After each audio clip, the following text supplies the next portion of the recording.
Welcome back to the show, guys. I'm your host, expecting you guys are having a wonderful and blessed day. On today's episode, we're going to be mentioning, for the first time ever on the Valentine show, we're going to be uttering the name of Breonna Taylor. I have never done a video on Breonna Taylor. I wasn't caught up on the findings and what happened with her case. Today, the attorney general by the name of Daniel Cameron, I'm not sure, a black attorney general, said that they will not be charging two of the officers. Actually, all three of the officers will not be charged with anything related to the death of Breonna Taylor. One of the officers is going to be charged with what they're calling wanton endangerment, which is translated to regular people talk. It's just basically shooting recklessly. We're going to be answering about 5 questions, and it goes like this. The questions are: why were the police at the door of Breonna Taylor that night? Was there a no-knock warrant?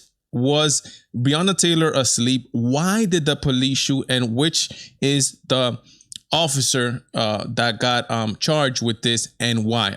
A lot of the information that I have is based on a story in the New York Times, which obviously you guys know is an extreme left-leaning publication, but when they want to report the news, they report the news. And it's good that it's from the New York Times, because none of you guys could say, oh no, this is from a right-leaning source, or it's from a Fox News, or they're trying to switch up the facts here. No, this is none of that. Let's get to it right away. For the first question, why was the police at Breonna Taylor apartment that door? Breonna Taylor's apartment that day? Very simple. There was a search warrant for her and for her apartment that day. She was linked to drug sales. Hence, the police were there executing a warrant. What type of warrant? Was it a no-knock warrant? Was it a knock warrant? We're going to get into that. But why is the question. Why? And this is very important. You guys need to know the background before this. Breonna Taylor had 2 boyfriends. One, the current boyfriend, right? Which is, his name is Kenneth Walker, right? And then her ex-boyfriend, which is a person by the name of Jamarcus Glover, which is actually a convicted drug dealer, right?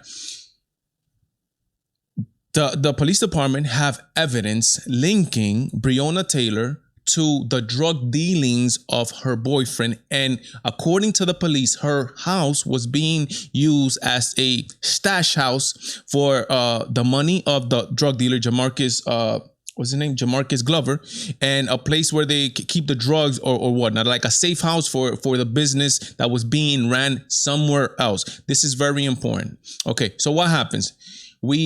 So she's being linked, she's being served this warrant. The police go, and was it a no-knock or was there a knock warrant? This was a knock warrant. There have been, and they did have, no-knock warrants in that state. Why did they have no-knock warrants? They do this because, according to the police, again, they also say that, which makes perfect sense. Places where they are stashing drugs and money, they are being defended with guns. Hence, if they come in by surprise, the people inside, the drug dealers or the people defending the money, probably won't have time to get their guns. So they execute what they call no-knock warrants. But this was not the case with Breonna Taylor. This has been proven already. This is according to the New York Times. New York Times, CNN, everybody says it. This is just a fact. So they knocked and they announced themselves. This is also proven by Attorney General saying that there's actually witnesses in adjacent apartments, nearby apartments, where they said that they heard the police announce themselves and knock at the door. Now, what happens after the police announce themselves and do all that? They do not open the door. The police have to batter the door or knock the door off its hinges. They do that. They enter. They see Breonna and the now boyfriend, Kenneth Walker, standing in a hall.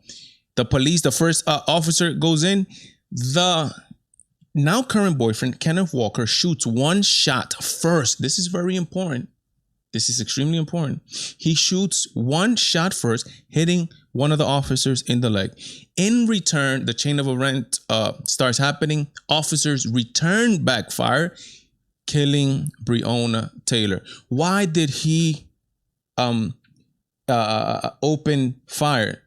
The boyfriend, Kenneth Walker. This is important too. The boyfriend, quote unquote, he didn't hear who was at the door. He said that they yelled, "Hey, who's at the door?" They didn't answer, quote unquote, to him. He said that he was afraid that it was the old boyfriend that was knocking at the door. The old boyfriend, Jamarcus Glover. Maybe he thought it was a fit of rage or something. There is conversations, taped conversations by both the old boyfriend and the new boyfriend saying that Breonna Taylor was holding money for this guy, quote unquote. So why would he be afraid of the old boyfriend if nothing's going on? Right? Again, the police alleges that the old boyfriend was coming to the house to pick up packages. Right? So there was some type of relationship still that the current boyfriend was afraid that the old boyfriend was gonna come. So there was some relationship there, and that was the link that the police, quote unquote, was able to establish. They have evidence, electronic evidence, video evidence, etc., whatever type of evidence they have, saying that the old boyfriend was doing frequent trips to the Breonna Taylor's house and then back to an address which was a known drug house. So again, sadly, Breonna Taylor made some choices in her life which linked her to that type of environment, to that type of negativity. These were choices. What she was doing now. The police, and they haven't proven. This is just the beginning of the case, right? They still haven't proven that Breonna Taylor was involved in the drug game, even though this is what the police allege. So this is what happens, right? So we're now back at the hall, right? The guy shoots, Kenneth Walker, the current boyfriend, shoots at the police start shooting back. Now we get to the point of the guy that gets charged. The only police officer that gets charged is the name is Officer Brett Hankinson, and he is charged for what they call wanton endangerment, which is, there was the termination letter that was sent to him. It actually calls it this, which is says firing with extreme indifference to the value of human life. He was firing this police officer. Again, we understand there's bad apple when people make bad decisions. He was firing through a patio door which was covered by blind. He was just firing at the inside the apartment, like it says here, with indifference to the value of human life. So this is why this guy gets charged. I think the maximum he could get is like 5 years. So it's a whole chain of events, things that were sadly started by a relationship that Breonna Taylor herself had, linking herself to this type of game. Again, I'm not accusing Breonna Taylor of anything, but police say that they have evidence linking her to the drug game. Then her current boyfriend, makes the decision of shooting this officer first. So again, in response, now we are in self-defense mode here by the officers. They shoot back in self-defense, which is perfectly legal in the state of Kentucky. Hence, they are not being charged for anything. None of them are being charged with anything that has to be done with the murder or has to do with the murder of Breonna Taylor. I mean, it's an unfortunate set of events, unfortunate, but they did not go in there just shooting up the whole thing. They did not do that. They shot when they were shot at first. I mean, if Chairman James thinks that the police should not shoot after they get shot at, then he just ignorance to the maximum level. He's just evil. I don't even know what to say, because you get shot at literally, and look at the craziness. The charges were dropped against the Kenneth Walker, the guy who shot the police. They dropped the charges against this guy. But now you even have to question the $12 million that were given to Breonna Taylor. If Kentucky believes that the officer shot back in response to them getting shot at, then why are they even handing out this $12 million, right? It wasn't even the shots of the guy who was shooting indiscriminately. It wasn't his shots that killed Breonna Taylor. It was one of the two officers. I'm not sure if it was the one that got hit or the other one that was behind them or whatever it was. But even it just makes it so like, why are you giving? I guess what they're doing is they're just trying to calm down the waters, and let's give this woman $12 million, since, I mean, the parents, the family members, since everything is so high, and you got people like LeBron James, who right now is looking like, to be honest, he's looking like a clown. He's LeBron James because of all this, right? Now we get the facts, and this is the important thing. Look, I'm doing a video, I don't know how many months after this. Now, we have some of the facts already, and this is, we have a lot of the facts already. And this is when you try to make an educated guess as to why. I mean, it just makes perfect sense that if you get shot at, you shoot back. Makes perfect sense. Now, why would I think, what would I change? To be honest, there's things that I don't like to complain. I like to give obviously some resolutions to some of these things. I believe that warrants should not be served inside of apartments, to be honest, just for the safety of the people around, right? Meaning bullets could go through walls. I'm surprised. And I think next door there was a family with a woman that's pregnant and a young child. So bullets could go through walls. And for that reason alone, I would not serve it inside the apartment. If they're doing surveillance on this apartment, which they should have been doing, they were doing it, execute these warrants outside the apartment buildings or in places where they're a little bit more farther away from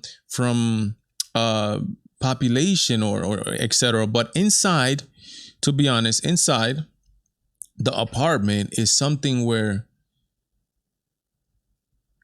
I mean, I'm not even, again, and I wasn't even there, I'm not even sure that Kenneth Walker, the current boyfriend who shot back, I'm not sure if the police had any uniform or anything, or what was the situation inside that caused them to shoot back. But we can't even say that Kenneth Walker was wrong for shooting.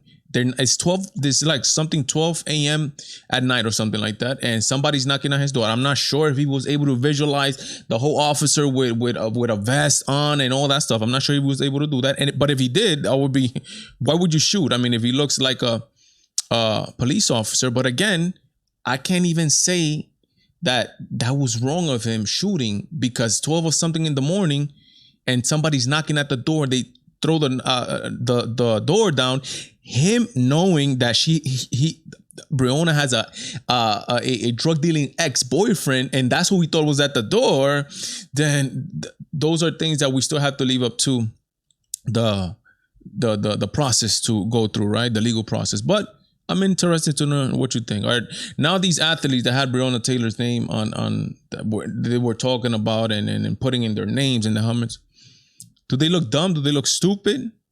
Whose fault is this at the beginning? At the beginning, at the end of the day, the one who started this all was the current boyfriend by shooting. Those are just a fact. And if they're true, Breonna Taylor's, we could say, old lifestyle, she wasn't doing this. But again, there's tapes saying that she was currently holding money. She was currently in the game of drug dealing. So if she wasn't involved in that, the police would have never shown up at the door. But again, I leave that question up to you. What do you guys think? Let me know in the comments. Remember to share, comment, do all that good stuff. God bless, Godspeed me, Valentine. I am out.